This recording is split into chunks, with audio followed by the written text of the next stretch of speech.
The next thing we can do to live as God would a life that pleases God would be to love our fellow Christians. Romans 12:9 through 16. Let love be without dissimulation. Abhor that which is evil. Cleave to that which is good. Be kindly affectioned one to another with brotherly love, in honor preferring one another. Not slothful in business, fervent in spirit, serving the Lord. Rejoicing in hope. Patient in tribulation, continuing instant in prayer. Distributing to the necessity of saints, given to hospitality. Bless them which persecute you. Bless and curse not. Rejoice with them that do rejoice, and weep with them that weep. Be of the same mind one toward another. Mind not high things, but condescend to men of low estate. Be not wise in your own conceits. Among the body into which we have been placed by God, we're to love, abhor, and cleave. That's right. It says here, let love be without dissimulation. Let love be without dissimulation.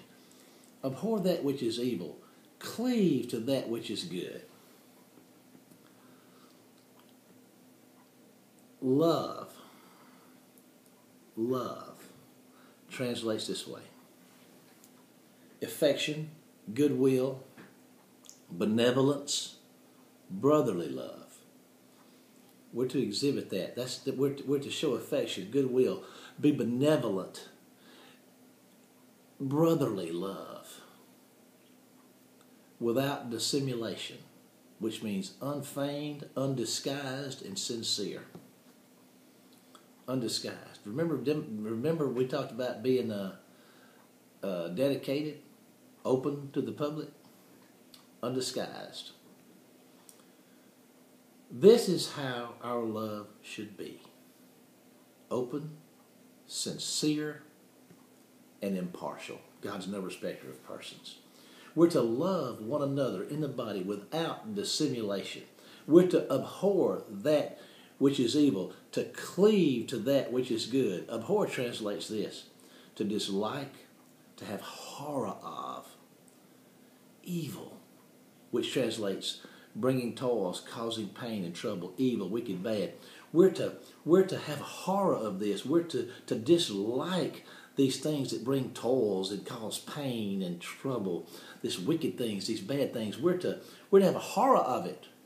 We're to flee from sin. We're to dislike these things that cause pain and trouble, that are wicked and bad.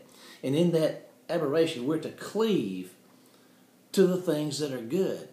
As we're to abhor the evil, we're to cleave to the good. Cleave means this: to join oneself to, to fasten firmly together, glue, cement together. Good, the good, which translates useful in the purpose of God. Joyful, agreeable, happy, honorable, upright. As we are to abhor those things that cause pain and trouble, that are bad and wicked, we're to cement ourselves, to glue ourselves, to stick ourselves together with useful things that are joyful, agreeable among the body, that are happy and honorable and upright. We're to be stuck to that. Love our fellow Christians. I want you to back up and take another look at the spiritual gifts for a minute as we look here. And this is interesting. This is like an assignment for you. I want you to back up and take another look at the spiritual gifts that we just spelled out in the previous verses. That's over here. I listed 7 of them for you. I want you to look at those. Go back and look at those. And then I want you to look at this passage again that we just read, Romans 12:9 through 16. There's a great study here in living as we should among the brethren, among the body. And I asked you a question earlier. I said I'd come back to it. Is there a difference between living as a Christian or living like a Christian?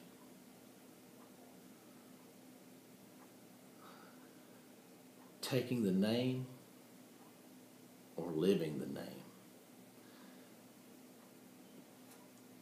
Is there a difference? Look at the spiritual gifts.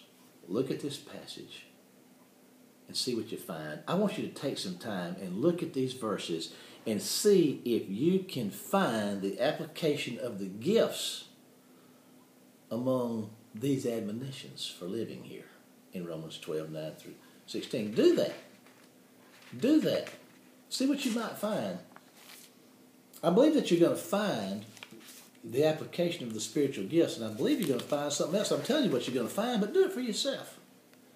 You're going to find the exhibition of the fruit of the Spirit that you can tie to Galatians 5, 22 and 23. You're going to find that. And finally, we can see something in here that we discussed at great length earlier in our previous unit. The glorious circle of hope. And I know one of you out there, and I know who you are. We've talked about this circle, and you said you weren't going to talk about it anymore, but here it is again. The glorious circle of hope. Go back and look at Romans 5, 2 through 5. Go back there and look at it again. Hope to hope and back again. Hope is the assurance, the fact of things to come. The promises of God, all of the hope, all the assurances that we have in Christ as promised by God. Hope, the substance of things hoped for, the evidence of things not seen, the essence of all that we have in Christ. Hope, the circle.